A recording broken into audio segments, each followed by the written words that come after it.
Hello students, welcome to my channel motion commerce classes. चलिए अब हम इस वीडियो में फिर से डिस्कस करेंगे कॉस्ट ऑफ रिडीमेबल डिबेंचर्स किस तरह से हम कैलकुलेट करें। लास्ट वीडियो में मैंने कॉस्ट ऑफ रिडीमेबल डिबेंचर्स का एक क्वेश्चन और कराया था, तो फिर से हम प्रैक्टिस करेंगे नेक्स्ट क्वेश्चन को कि हम कॉस्ट ऑफ रिडीमेबल डिबेंचर्स कैसे कैलकुलेट करते हैं। आई होप आपको समझ में आएगा। बहुत ही इजी वे में और बहुत सिंपल वे में आपको समझाऊंगा कि ये कैसे कैलकुलेट होता है। तो चलिए स्टार्ट करते हैं कि क्वेश्चन क्या कहता है। देखिए, ABC limited issues 2,08% redeemable debentures of ₹100 each eight ₹96। 2 lakh debentures हैं जो कि कैसे हैं, रिडीमेबल हैं। 8% उस पर रेट दे रखी है डिबेंचर्स की, जो कि इशू किए गए हैं 100 रुपए का एक, लेकिन इशू किया गया है 96। यानी कि इसका मतलब ये हो गया जो 4 रुपए है वो डिस्काउंट दे दी होगी कंपनी ने, ठीक है ना, क्योंकि फेस वैल्यू कितनी है 100 ईच, बट रिडीम कितनी लेकिन उनको इशू कितने पे किया गया है 96 रुपीज पे। तो यानी कि जो डिफरेंस 4 रुपए का आ रहा है वो क्या है, डिस्काउंट है। Under writing commission was paid 2.5% and brokerage 0.5% of issue price. जिस प्राइस पे इशू किया गया है, यानी 96 पे जो इशू किए गए हैं हमारे डिबेंचर्स, उस पे 2.5% हमने क्या दी, कंपनी ने क्या दी, कमीशन, और ब्रोकरेज के चुकाई 0.5%। Other expenses of issue amounted to ₹50,000। ऊपर परसेंटेज दे रखी थी, इशू के एक्सपेंसेस जो थे परसेंटेज में दे रखे थे, और बाकी के जो अदर एक्सपेंसेस हैं, इसके अलावा जो खर्चे थे, इसके अलावा जो एक्सपेंसेस थे इशू करने के, वो हमें दे रखे हैं अमाउंट में 50,000 के। The debentures are redeemable after 5 years। जो डिबेंचर्स हैं वो रिडीम होने हैं 5 साल बाद। You are required to calculate cost of डेप्ट अज्यूमिंग टैक्स रेट इज 40%। अगर टैक्स रेट हमारा 40% हो तो हमें कॉस्ट ऑफ रिडीमेबल डिबेंचर्स निकालनी है। बहुत ही इजी क्वेश्चन है, बहुत ही सिंपल क्वेश्चन है, और आई होप आपको ये कॉन्सेप्ट जो है इस क्वेश्चन से क्लियर हो जाएगा। तो चलिए स्टार्ट करते हैं इस क्वेश्चन को करने का। देखिए, फॉर्मूला आपको पता ही था, मैंने बताया भी है आपको, फिर से लिखेंगे हम। कॉस्ट ऑफ रिडीमेबल डिबेंचर्स यानी कि KDB, cost of redeemable debentures equal to होता है interest into 1 minus tax plus RV minus NP upon N। इन सभी के अपॉन में आता है RV plus NP upon 2 into 100, ठीक है ना। तो ये हमारा फॉर्मूला है। अब इस फॉर्मूले की जो वैल्यूज दे रखी हैं, जैसे कि RV हमारा क्या है, रिडीमेबल वैल्यू कितनी निकाली जाएगी, NP है नेट प्रोसीड्स कितनी है, N क्या चीज है इसमें, तो ये सब चीजें हमें इस फॉर्मूलाज में पुट करनी है, ठीक है ना। तो सबसे पहले हम इंटरेस्ट कैलकुलेट करेंगे। इंटरेस्ट इक्वल टू कितना होगा भाई, देखो 2 लाख के डिबेंचर्स हैं, 2 लाख डिबेंचर्स हैं, जिसकी की वैल्यू कितनी है, ये जो 2 लाख डिबेंचर्स हैं इशू किए गए हैं 96 पे, लेकिन इनकी जो फेस वैल्यू है बच्चों वो है 100 रुपीज ईच, और इंटरेस्ट जो कैलकुलेट किया जाता है वो फेस वैल्यू पे किया जाता है। उसका कितना परसेंट, 8% जो है रेट दे रखी है। तो 2 लाख की मल्टीप्लाई जब 100 से करेंगे तो ये हो जाएगा 2 करोड़, और 2 करोड़ का 8% निकाल लेते हैं हम लोग।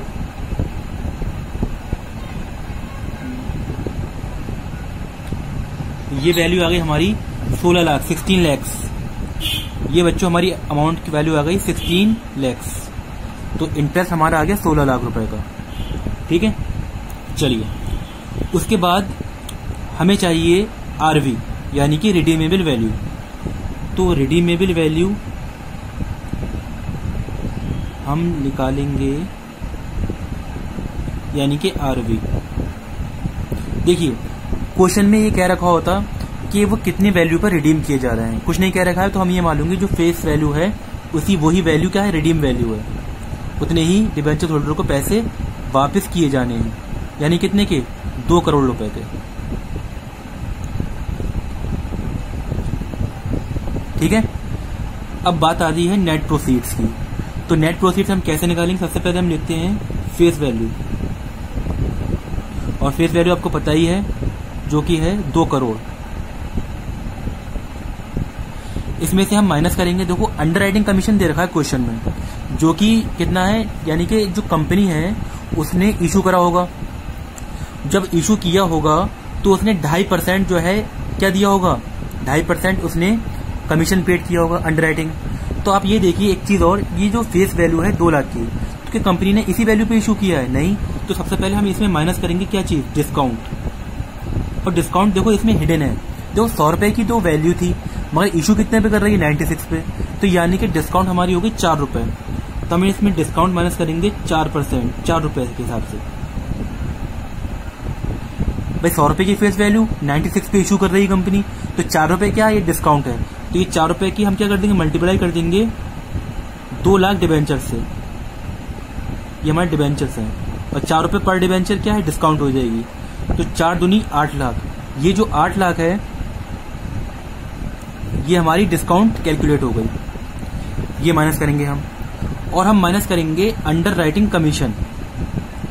तो देखिए 2 लाख में से 8 लाख गया, कितना बचा, सॉरी 2 करोड़ में से 8 लाख गया, कितना बचा, ये वैल्यू आ गई हमारी 1,92,00,000।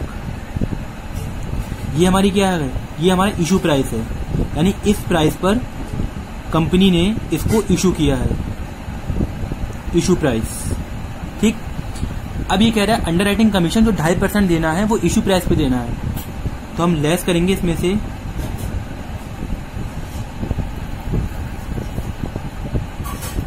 अब हम इसमें से माइनस करेंगे इशू प्राइस, सॉरी इसमें से हम माइनस करेंगे अंडर राइटिंग कमीशन।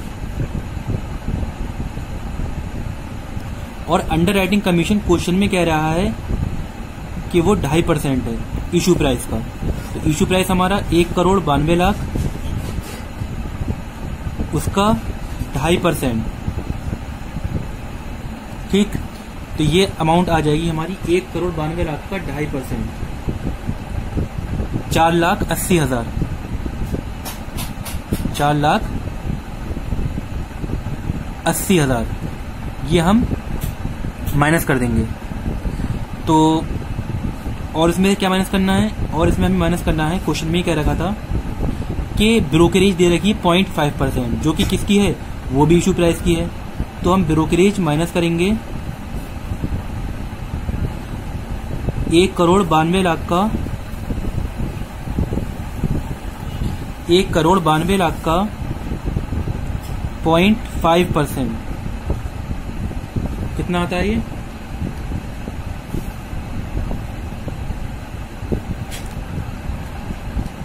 ये हमारी वैल्यू आ रही 96,000। तो अब इस 1,92,00,000 में से हम ये दोनों अमाउंट, ये वाली और ये वाली दोनों ही माइनस करेंगे। तो जो बची हुई वैल्यू आएगी वो हमारी कहलाएगी नेट प्रोसीड्स, नेट प्रोसीड, जैसे हम कहते हैं एनपी। तो 1,92,00,000 माइनस 480 माइनस 96,000, तो ये आ गई हमारी 1,86,000, 86,24,000, 1,86,24,000। ये बच्चों हमारी क्या आ गई, नेट प्रोसीड्स आ गई। अब हमें सब चीज पता हो गई, अब हमें वैल्यू पुट करनी है फॉर्मूला में। ठीक है। तो अब KD इक्वल टू होगा इंटरेस्ट। इंटरेस्ट हमने अभी कितना निकाला था बच्चों, इंटरेस्ट हमने कैलकुलेट किया था 16 लाख का। तो इंटरेस्ट की जगह पे कितना आ जाएगा, 16 लाख। ठीक है, 16 लाख हमारा इंटरेस्ट आ गया, इंटू 1 माइनस टैक्स। टैक्स कितना है 40%, यानी कि 0.40 प्लस RV। रिडीमेबल वैल्यू हमने 2 करोड़ ही एज्यूम की थी, कि कुछ कह नहीं रखा था। 1 2 3 4 5 2 करोड़। इसमें से माइनस करेंगे नेट प्रोसीड्स, जो कि आई थी हमारी 1,86,24,000, जो कि रिडीम हो रहे थे कितने समय बाद, एन की वैल्यू, यानी कि 5 साल बाद रिडीम हो रहे हैं। इसके भी अपॉन में क्या आएगा, RV यानी कि 2 करोड़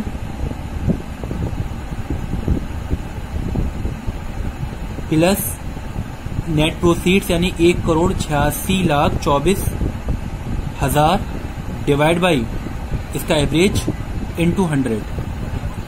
ठीक है, अब देखिएगा इसको हम सॉल्व करेंगे। 16 लाख की मल्टीप्लाई 1 में से 0.4 जब माइनस करेंगे तो हमारा बचेगा 0.6 और 0.6 की मल्टीप्लाई हम करेंगे 16 लाख से।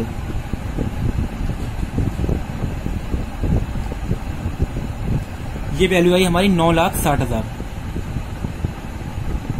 ठीक है, प्लस अब क्या करेंगे, 2 करोड़ में से 1,46,86,84,24,000 हम माइनस करेंगे। तो 2 करोड़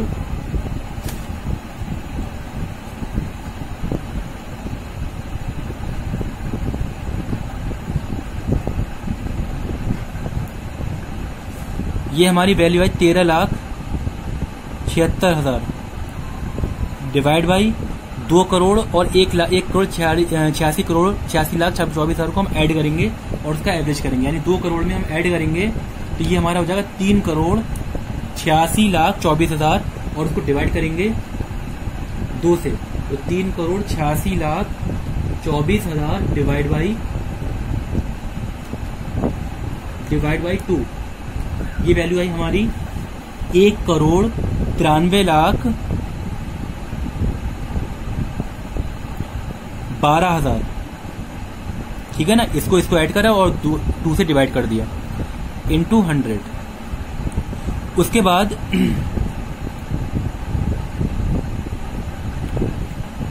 अब हम करेंगे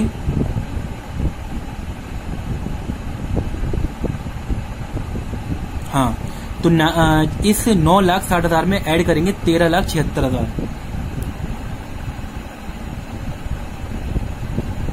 13,76,000 प्लस 9,60,000, ये वैल्यू हम बनी हमारी 23,36,000 डिवाइड बाई 1,93,12,000 इंटू 100, यानी इसकी हम मल्टीप्लाई कर देंगे, इसकी मल्टीप्लाई करेंगे 100 से, 23,36,000 की मल्टीप्लाई 100 से और उसको डिवाइड करेंगे हम 1,93,12,000 से। तो जो हमारी वैल्यू आएगी, जो परसेंटेज आएगी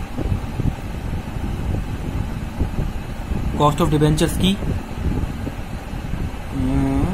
23,36,000 डिवाइड बाई 1,93,12,000 इंटू 100, यानी ये हमारी आ रही 12% या 12.0, यानी कि इसे हम कह सकते हैं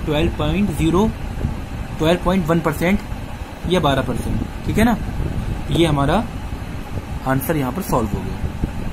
अच्छा, कुछ को लोग क्वेश्चन दिमाग में आ रहा होगा कि ये इंटरेस्ट के बाद 1 माइनस टैक्स ले रहे हैं और किसी बुक में ऐसा दिखा रहे हैं कि 100 के बाद 1 माइनस टैक्स लिया गया है। तो अगर मैं बेस्ट प्रोबेबल मेथड की बात करूं, यानी कि जो बेस्ट सही तरीका है, वो मैं यही कहूंगा कि आप इंटरेस्ट के बाद ही टैक्स शामिल करें, यानी टैक्स जो लगाएं वो इंटरेस्ट के फौरन बाद लगाएं, ना कि 100 इसको सॉल्व करने के बाद। क्योंकि किसी बुक में ऐसा करा गया है, interest plus RB minus NP upon N, RB plus NP upon 2 into 100 into 1 minus tax करा गया है। तो आप क्या करें, इंटरेस्ट के बाद ही टैक्स लगा लें। ठीक है ना, आई होप आपको ये कॉन्सेप्ट समझ में आया होगा, और अगर जरूरत लगी तो एक वीडियो और बनाऊंगा नेक्स्ट क्वेश्चन को इसी के बेस पे करने की, और उसके बाद फिर नेक्स्ट टॉपिक यानी कॉस्ट ऑफ प्रेफरेंशियल्स में स्टार्ट करूंगा। अगर वीडियो समझ में आई हो तो लाइक कीजिए, और अगर आप चैनल पर मेरे नए हैं तो इसको सब्सक्राइब कीजिए। Okay, thank you students.